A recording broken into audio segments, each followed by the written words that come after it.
Bonjour à tous et bonjour à toutes. Bonjour Quentin. Oh, oh, oh, oh. Ah, voilà, tu vois. Ah bah non, c'est passé Noël. Vous avez déjà ouvert vos cadeaux. Vous êtes déjà déçus ou heureux et vous êtes déjà en train de rentrer chez vous en vous disant, oh là là, c'est bientôt le mois de janvier. La relève de Yann Marguet est assurée. Allez, on se retrouve après le générique.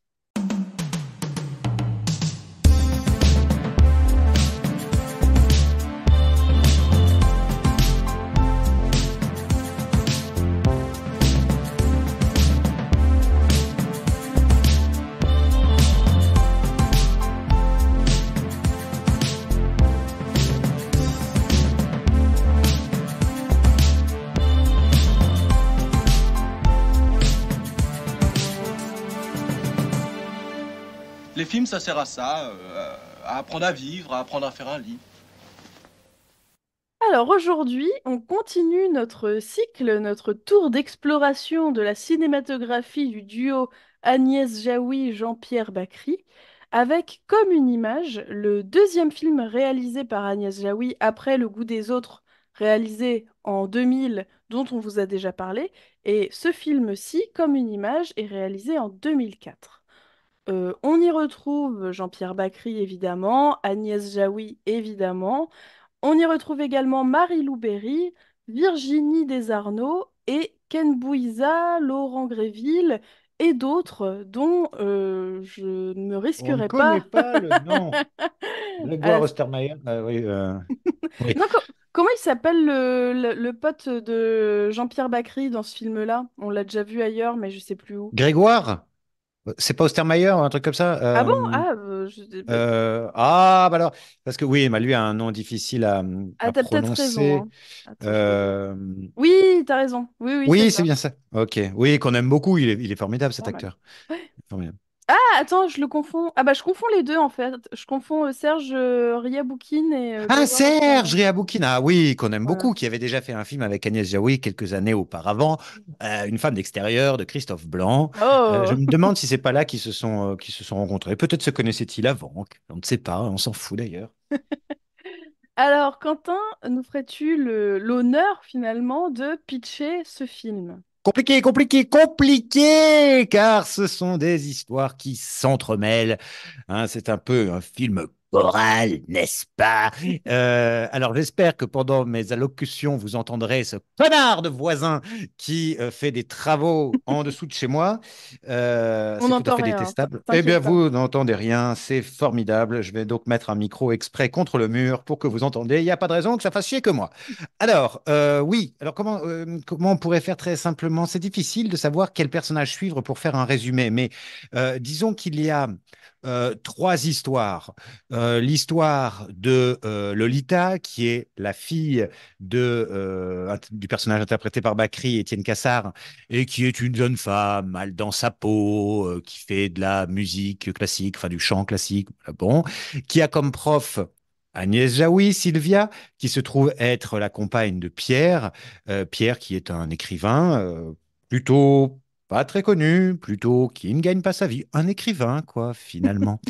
Et donc, de l'autre côté, Cassard, Étienne, le père de Lolita, qui, lui, est l'écrivain à succès.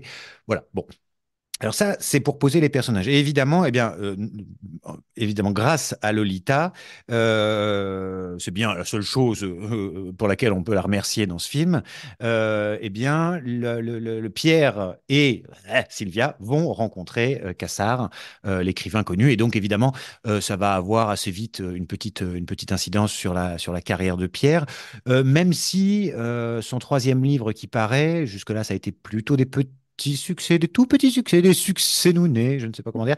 Bon, bah là, même avant de le rencontrer, il se trouve qu'il a une bonne critique dans le monde et tout. Et donc, bon, voilà. En fait, ces personnages donc, vont se côtoyer de plus en plus. Et puis, le film va surtout parler ben, de qu'est-ce qui se passe euh, quand on rencontre le succès, hein, on pourrait Mm. presque dire, ou comment les gens changent. Et dans ce cas-là, ce serait un film qui ressemblerait par beaucoup d'aspects bien plus à Cuisine et dépendance. merci beaucoup, qu'à un air de Euh, famille. oui. Voilà, voilà, voilà, voilà, voilà. Bon.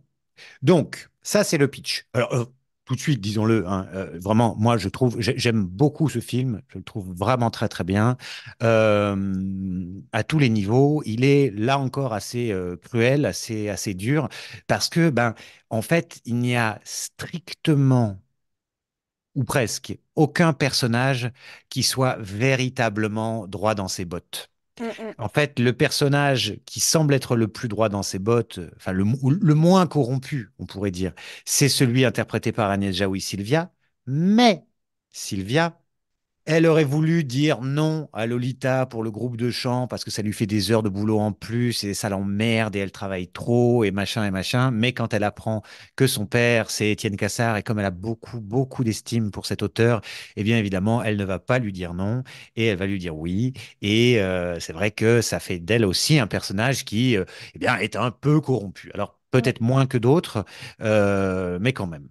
Oui. Alors Alénis, Eh ben écoute, encore une fois, très bonne expérience, très bon film très très chouette que j'ai regardé à nouveau avec mon compagnon Gaëtan.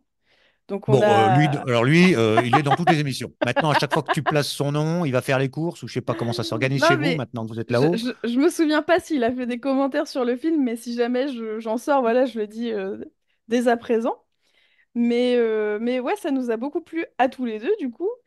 Et comment dire, moi, la seule petite chose qui m'a un peu, que j'ai trouvé un peu triste, c'est que d'habitude, c'est pas Bakri le vrai méchant de l'histoire, entre Hmm. gros guillemets, c'est-à-dire celui qui s'avère être vraiment pas sympa avec les autres. Et donc, j'étais un peu triste parce que j'aime trop cet acteur pour le voir intégrer ce personnage, mais qui est un personnage extrêmement intéressant. D'autant plus qu'au début, c'est un peu le seul qui arrive à dire merde aux autres, Oui. à un peu envoyer chier les autres, à voilà, à pas se laisser faire. On le voit au tout début dans la première scène avec le taxi où Ah oui. justement sa fille arrive en taxi et lui arrive avec sa compagne. Et vraiment, il envoie un peu chier le conducteur qui parle Très assez mal mal. à sa fille, ouais, voilà. Oui, oui. Mais on se rend compte que finalement, sous couvert comment dire, de caractère, enfin, je sais pas trop comment l'exprimer, il va s'intéresser principalement à lui et pas tant aux gens qui l'entourent, et Oui. d'autant, enfin, voilà, et surtout aux femmes qui l'entourent d'ailleurs. Il y a un... Mais il faut dire que le pauvre homme est quand même entouré de d'assez belles femmes un peu partout. C'est le Ah problème de ce non! milieu. C'est le problème, Alénie, c'est le problème de ce milieu. Tu sais bien, on est là, on veut rien, on est juste là pour écrire un livre ou je ne sais quoi. Et toutes ces femmes qui se prélassent autour de nous, la tentation est terrible. On ne peut pas toutes les repousser. Alors parfois, eh bien, on succombe à la tentation avant qu'elle ne s'éloigne, comme disait ce brave Oscar Wilde. Oui, alors bon, effectivement, son autorité vient aussi un petit peu, on le comprend, de sa position sociale. C'est-à-dire que, Oui, de toute évidence, c'est un auteur vraiment reconnu. On ne saurait pas trop à qui le comparer dans les auteurs d'aujourd'hui, parce que c'est à la fois un auteur qui a l'air d'être reconnu, bon, d'un point de vue littéraire, mais aussi visiblement financièrement, on s'en sort très très bien, quoi, hein. Et ça, c'est vrai que, je sais pas, peut-être à part Philippe Solers, qui est un petit ange parti trop tôt. Euh, Pardon pour ceux qui adorent Philippe Solers. Euh, mais je ne sais pas trop qui serait l'auteur français auquel on peut penser, parce que nos auteurs français sont des gens, enfin les auteurs très reconnus dans le monde littéraire sont des gens plutôt discrets, ouais. qui s'affichent pas dans les, je dirais comme ça, qui n'affichent pas leur pognon ou des trucs comme ça. Je pense pas que ce soit le genre de Quignard ou de Modiano, quoi, j'en sais rien. Enfin bref, on s'en fout. Mais voilà. Bon, alors c'est un personnage. Mais alors tu disais, il joue pas le vrai méchant. Tu sais, mais alors est-ce qu'il y en a un qui joue le vrai méchant? Non, je disais que justement... attends, tu me parles de ce film-là ou des Qui autres êtes-vous? films? Non, dans celui-ci, qu'il n'était pas Ah, assez. si, justement, dans celui-ci, c'est lui qui joue le vrai méchant. Pardon, je l'ai peut-être dit à l'envers. Ah, bah, j'ai bien fait de vous reprendre, comme ça tout le monde a bien compris. Parce que c'est peut-être nous qui avions mal compris, moi en tout cas, c'est certain. Bon, alors voilà, beaucoup de choses, on pourrait dire beaucoup de choses. Il y a les scènes que tu aimes tant, parce que pour te faire plaisir, ils ont encore fait plein de scènes où Bien Bacri est au sûr. téléphone, Ah évidemment. bah, De toute façon, évidemment. c'est que pour toi, c'est que pour toi, ça. Il y en a, et c'est vrai que son téléphone sonne souvent. Ouais. Et c'est vrai que maintenant, à chaque fois, je vais penser à toi quand je le vois téléphoner, parce qu'il le fait vraiment très, très, très bien. C'est vrai, c'est très agréable. On a envie que le coup de fil dure 5, 6 minutes, en fait, tellement C'est clair. c'est bien. Et puis bon, c'est vrai qu'on a un peu envie d'être comme lui. C'est vrai qu'avec le chauffeur de taxi, mais même avec deux, trois autres, notamment quand il y a cette histoire d'édition rachetée, enfin bref, comment il se comporte avec le nouveau grand patron, c'est quand même des scènes où on voudrait tous avoir un petit peu son aplomb et son Mm, assise pour ne pas se mettre à genoux, comme tant d'autres le font. Et donc, bon, finalement, ce qui est le sujet peut-être de ce film et qui est ça, vraiment pas marrant, quoi, c'est... alors, bien sûr, ça nous concerne peu, nous, hein, on n'est pas tellement touchés par le succès comme ça d'un coup.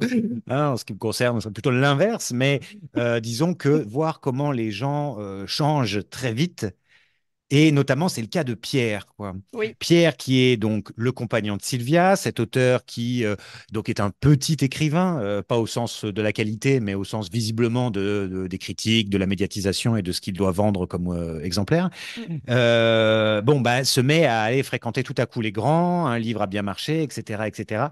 Et bien, lui qui disait qu'il était entretenu par sa femme, qui au début du film dit qu'il va arrêter parce que c'est vraiment une cloche et compagnie, eh bien, il va se révéler être quelqu'un qui forcément change un peu de comportement, veut, va tout faire pour rester à cet endroit-là, notamment ne pas forcément prendre la défense de sa compagne lorsqu'elle va se prendre le chou avec Étienne tard dans le film, vers la fin du film. Ouais. Bon, cela étant dit, je m'arrête déjà là-dessus. J'ai revu pour la 20e fois le film, et puis donc il y a cette scène, ils s'engueulent, là, Étienne et Sylvia, et Sylvia va dans sa chambre et dit à son copain, bon, moi je plie les gaules, là, je me casse, c'est un connard. Et il lui dit, bon, tu vois, j'ai rien dit, machin. Bon, alors évidemment, on a envie de dire, ah, salaud, salaud, lâche, bon. Et en même temps, qu'est-ce Bah, qu'il aurait, qu'est-ce qu'il aurait pu dire? Et est-ce que c'est le rôle du compagnon masculin de forcément prendre la défense de la femme opprimée? C'est-à-dire que je me suis posé la question en revoyant pour la 20e fois le film, de dire, est-ce que, à quel moment en fait on est paternaliste, où on est dans le patriarcat, et à quel moment finalement, bon bah c'est aussi tu te démerdes. Enfin, je veux dire, je vais pas venir te défendre. T'as pas besoin en soi que je te défende.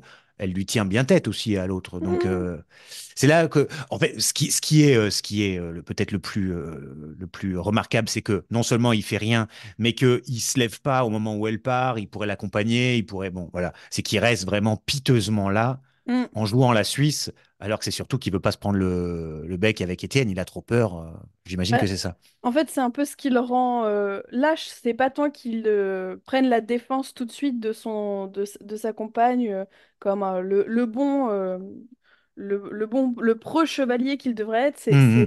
plutôt le fait que il fasse le dos rond depuis déjà un petit moment vis-à-vis d'Étienne, qu'il C'est se vrai. laisse faire déjà, même dans leur rapport l'un à l'autre, sans forcément Ouais. parler des gens autour, et que donc c'est une preuve de plus qu'il n'ose pas l'ouvrir parce qu'il n'a pas envie d'être exclu de ce cercle très proche autour d'Étienne.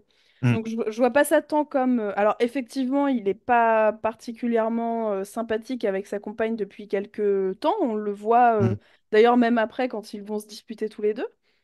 On sent qu'il est un peu dans cet entre-deux où à la fois il a envie de passer à plus grand en fait.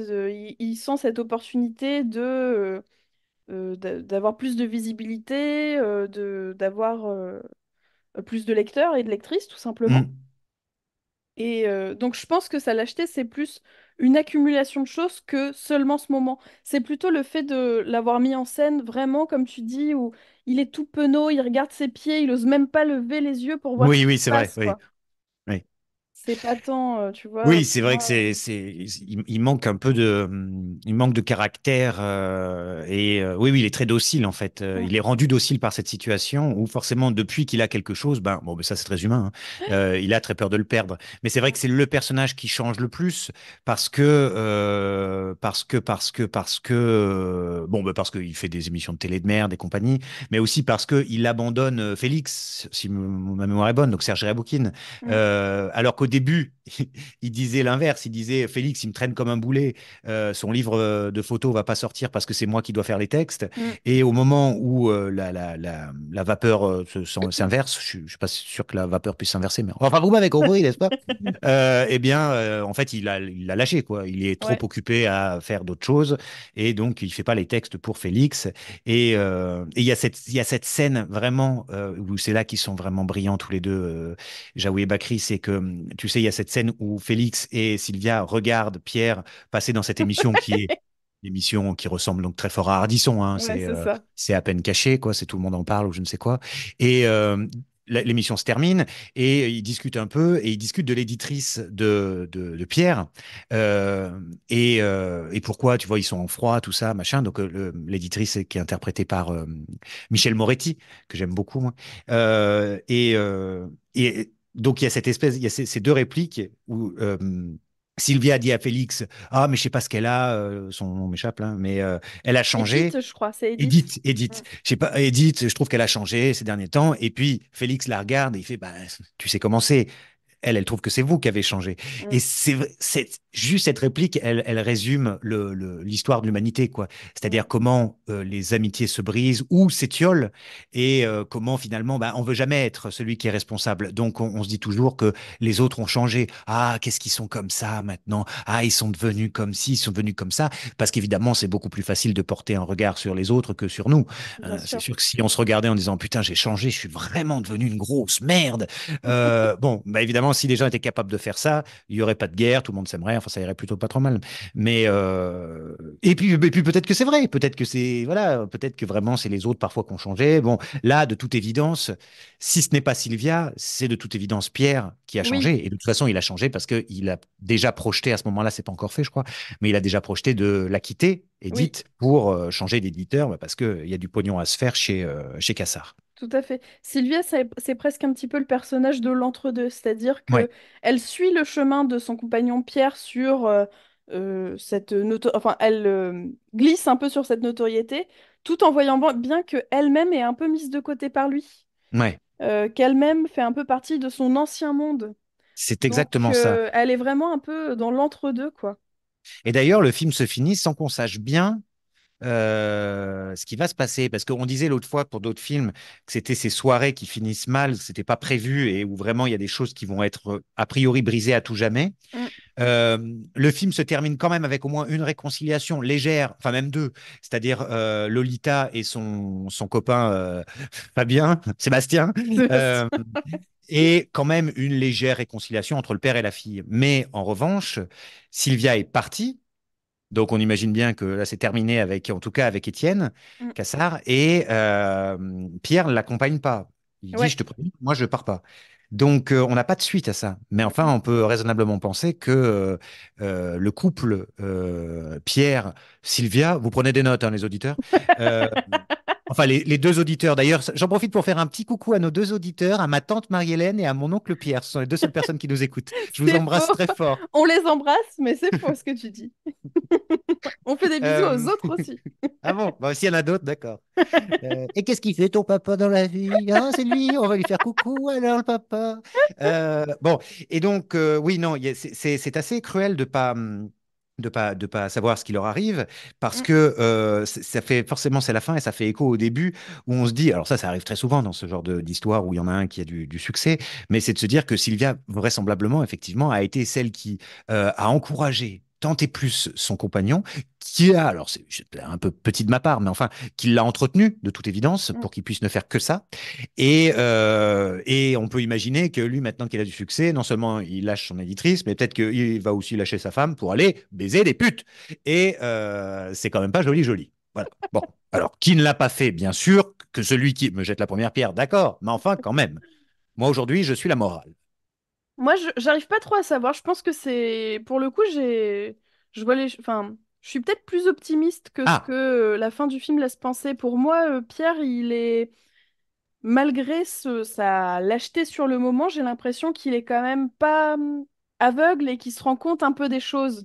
C'est-à-dire hum, qu'il se rend compte qu'il se met un peu à quatre pattes devant l'autre auteur, devant Étienne. hum. Notamment la scène où il mange du lapin alors qu'il Eh déteste oui. ça. Enfin voilà, ça fait déjà plusieurs fois qu'il fait des choses un peu contre ses valeurs ou contre ses goûts. Et le fait qu'il s'énerve aussi fort pour finalement pas grand-chose et que Sylvia Hmm. soit très calme, je me dis que il y a peut-être encore un retournement de situation qui peut Oui, advenir à la fin du film, tu vois. oui, une prise de Mais conscience et voilà, c'est ça. alors bon, Mais peut-être pas un on saura retour jamais. au départ, quoi. Oui, de Mm. toute façon, ça c'est le grand fantasme de tout le monde, hein, savoir ce qui se passe après un film. Mais bon, moi, ça, Ouais. on ne sait pas, il y a pas de suite à ça. Mais en tout cas, oui, cette fin est quand même assez malheureuse parce que bah, on aimerait bien que tout aille bien, mais en fait, tout ne peut pas aller, quoi. Et même puisque les regards sont tournés vers Étienne, Étienne est ce personnage qui en fait crée lui-même un peu la discorde parce que quand il apprend que, alors on ne sait pas si c'est à cause de ça, mais visiblement un peu quand même, quand il apprend Mm. qu'il va plus être le seul à aller sur le congrès sur la littérature européenne et que en fait Pierre a été choisi pour y aller aussi avec lui comme deuxième auteur français, c'est à ce Mm. moment-là qu'il décide. Est-ce que c'est parce que c'est Pierre ou pas? Ça, on n'en sait rien, mais qu'il décide que, bah non, finalement, il ira pas. Ouais. Et on peut s'imaginer que, enfin, il a quand même quelques répliques sur bah, que la nouvelle génération y aille, là, ou je sais pas quoi. Mm, mm. Bon, il y a peut-être aussi un peu de ressentiment. Il y a un personnage qui m'intéresse parce que, je l'ai dit au début dans le résumé, c'est un peu par ce personnage que toutes ces rencontres peuvent se produire. C'est celui de Lolita, donc interprété par Marie-Lou Berry, et qui, à chaque fois, mais il n'y a rien à faire, hein, en fait, est quand même strictement le personnage le plus casse-couille du film. Bah, disons que ouais, tu sens que en fait ce personnage, il est très déjà, il a une part d'égoïsme comme son père et Oui, d'égocentrisme comme son père oui, et horrible. c'est souvent une excuse pour elle que son père soit connu. C'est-à-dire que ça explique un peu la plupart de ses mots, la plupart de ses relations aux autres. Donc à la fois certes, ça a pas l'air sa relation père-fille est pas facile, c'est clair. À Non, la mais voilà. fois, elle se complaît quand même beaucoup Hmm. dans ses propres rapports aux autres de ses problématiques père-fille qu'elle a, quoi. C'est une terrible adolescente en fait dans ce film, alors qu'elle est censée être quand même plus âgée. Mm. C'est une terrible adolescente qui fait sa crise d'adolescence et son papa c'est ceci, donc elle transfère dans tous les hommes. Enfin, elle transfère, ou du moins, elle imagine que tout le monde n'en veut qu'à la popularité, la célébrité de son père. Alors, ce qui est le cas de Mathieu, son premier, cette espèce de petit copain qui lui est très vite dépeint comme un connard qui effectivement n'a d'intérêt que Opportuniste, pour quoi, oui. opportuniste, voilà. Mm. Mais l'injustice dont elle fait montre avec Sébastien, qui lui en a strictement rien à foutre du père. Et bon, il va y avoir ce quiproquo qui certes va se régler à la fin du film, mais il est en fait d'une gentillesse, ce garçon, parce qu'une fois que elle lui a dit les pires horreurs, hein, en croyant que lui aussi n'avait été qu'intéressé, très franchement, il aurait pu avoir plus d'orgueil et lui dire, bah là, ma petite cocotte, tu te démerdes maintenant, Ouais. parce que ça va peut-être bien, tu vois, d'être toujours mis sur la sellette, Mm. jugée. Enfin, voilà, elle est très très méfiante et en même temps, c'est elle qui ramène son père au centre de tout constamment. C'est-à-dire que Ouais. les gens sont pas forcément en demande par rapport à ça. Donc Mm, c'est un personnage qui fait quand même doucement chier et qui potentiellement, par bien des aspects, s'il n'y avait pas cette petite réconciliation à la fin avec le père, ça serait pire. Donc heureusement il y a ça, mais qui, par bien des aspects, pourrait presque en plus briser le ménage de son père. Enfin bon, voilà, elle a aussi des responsabilités, quoi, comme personne. Et donc, c'est un mm. Ouais, alors personnage là, je qui... suis pas tout à fait d'accord avec toi. Comme toi. Alors attends. Ah ouais, parce qu'ils ils viennent de se remettre ensemble avec Bimbo, là, avec sa jeune femme. Oui, Et tu sais, elle pique une dernière crise avant de partir. Et puis, à la fin, quand elle revoit son père, elle lui dit, dis bien à Karine que je l'aime bien, c'est pas de sa faute et tout. Et donc, cette excuse sonne quand même enfin, arrive enfin, parce que bah, Karine, elle en prend plein sa gueule tout le temps, oui, parce que bah, elle n'a pas le droit de se plaindre de quoi que ce soit, parce que sous prétexte qu'elle, elle est bien gaulée, Mm. elle n'aurait pas le droit d'avoir peur de prendre des kilos, parce que l'autre, elle est obèse. Bon, bah, je suis désolé, chacun sa merde. Ah Oh, oui, et puis je suis désolé, mais prendre 2 kilos quand on fait sa taille à elle, ça se voit beaucoup plus que pour Lolita. Voilà. putain, Ah si, ah quel bah oui. enfer! Oh salaud, salaud, trouvons son adresse, allons le brûler, vive le wokisme, oui. Bon, Alors, pour revenir oui, sur ce que tu viens de dire, je t'en prie. je suis d'accord avec toi. Le fait que Lolita se rende compte que, effectivement, elle n'a pas envoyé chier tout le monde parce que son père se comporte comme un connard, c'est un fait. Voilà.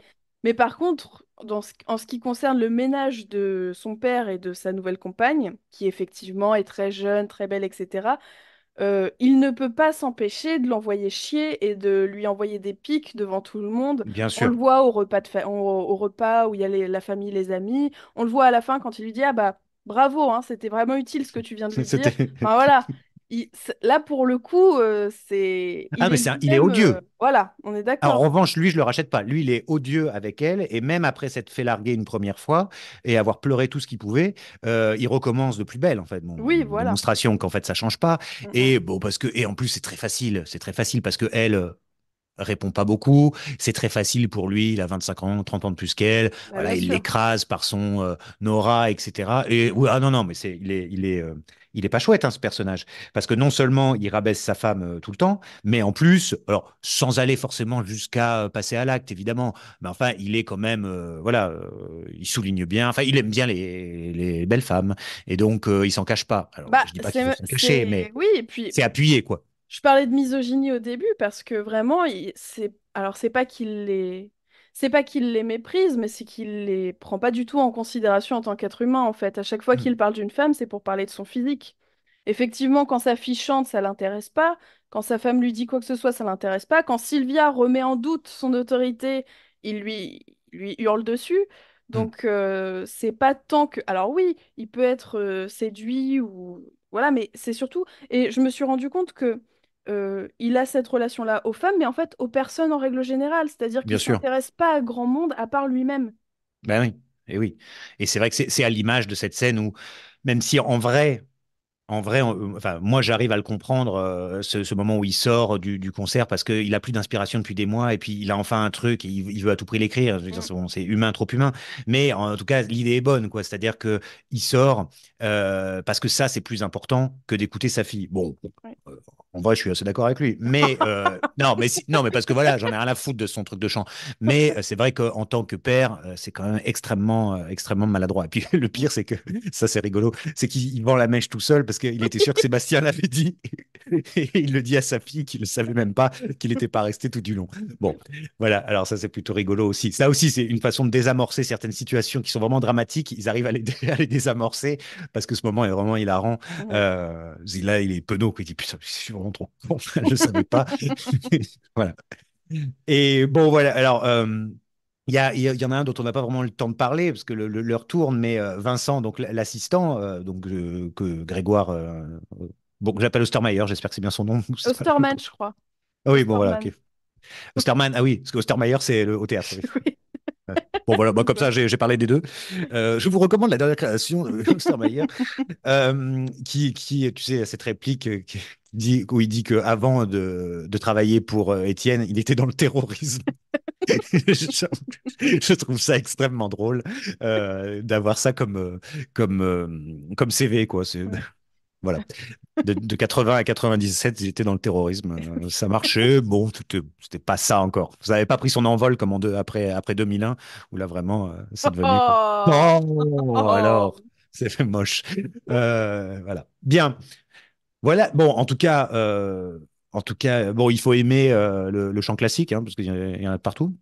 Ouais. Jaoui a pu réconcilier, enfin concilier plutôt, deux de ses passions, hein, la Mm. musique et le cinéma. Et c'est vrai que je crois que oui, Jaoui, je crois qu'elle chante elle-même. C'est peut-être Marie-Lou Berry, je sais plus si elle est doublée ou il me semble qu'il y en a un qui est doublé. Euh, En tout cas, c'est marqué dans le générique de fin qu'elle a un doublage pour la voix, mais je sais pas si c'est pour toutes les scènes de chant, il me semble. Enfin, oui, peut-être pas toutes, ouais. voilà. Peut-être quand elle chante bien, en fait. Mais Oh. alors que Agnès, je crois que c'est vraiment elle qui chante. Bon, on reconnaît sa Ouais. voix et c'est vrai qu'elle chante très bien. Ouais. En général, elle a fait maintenant plein de disques, enfin Mm. quelques-uns. Voilà, voilà. Voilà, voilà, Je voilà, sais pas ce hein. que j'aurais voulu ajouter d'autre. Moi, j'ai trouvé ça intéressant aussi, ce fameux mythe de quand on rencontre une idole, ça désacralise complètement, voire ça nous dégoûte de cette idole. Ça alors, ça C'est alors. pas Moi, vrai. ça m'est jamais arrivé, moi. Bien là, bah, faudrait que ça arrive. Vrai que les gens, ils seraient parfois pas tout à fait dans la vie comme ils sont, comme l'image qu'on a d'eux. Ils mentiraient un petit peu sur les plateaux de C'est télévision. pas vrai. On croirait qu'ils sont gentils alors qu'en fait, ils sont méchants. Et Oh. un autre truc qui m'a fait penser à toi, c'est le rapport à l'écriture des deux personnages. que Mhm. c'est justement pour les deux, je crois que le livre qui a le plus de succès, c'est le livre qu'ils préfèrent le moins. Oui, Tu sais, qui est le plus léger en fait. oui, oui, c'est C'est ce ça. que C'est ce dit qui, Sylvia à un moment. ce que dit Bakri, il dit c'est toujours le moins bon qui marche ou un truc comme ça. Ouais. Oui. Bah toi c'est pareil, c'est Oui, celui-là qui a marché. Tu vois. Allez, il, tant. il est tellement mauvais. Il est- Bah alors oui, sauf que bon, moi j'ai pas vraiment le recul nécessaire parce que j'en ai aucun qui a marché. Donc je sais pas quel est le plus mauvais. Ça Alors, pourrait m'aider ça. mon Si t'as une point, idée toi? non, non, mais mon point, c'était aussi que même quand, enfin, je veux dire, je parle pas de notoriété mondiale ou Ah oui, nationale, mais de jamais être pleinement satisfait de ce que tu as fait parce que aussi tu as ce rapport au lectorat où tu te dis, ah putain, c'est nul. Enfin, tu vois, oui, oui, exact. dévaloriser ton travail alors que c'est déjà énorme Oui, d'écrire un livre, quoi. tout à fait, tout à fait. Voilà.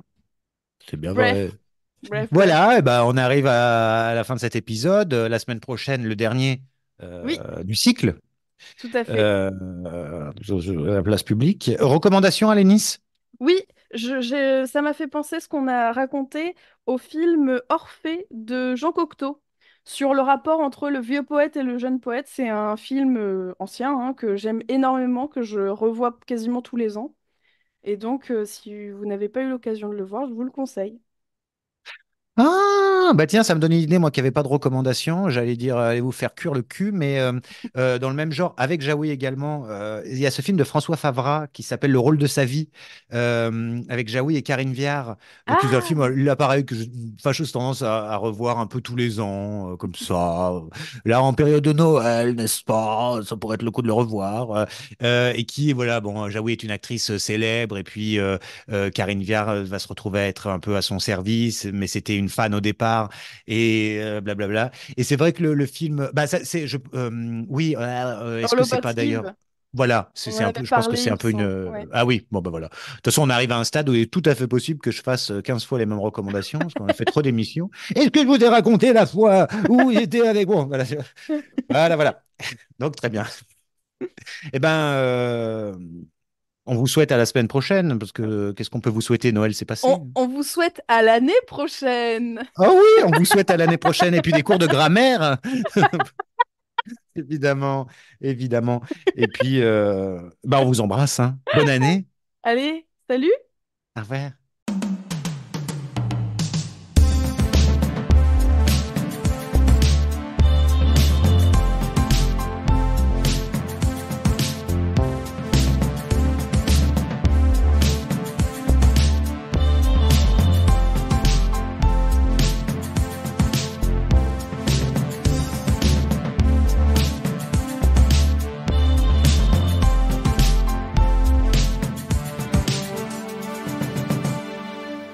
Les films, ça sert à ça, à apprendre à vivre, à apprendre à faire un lit.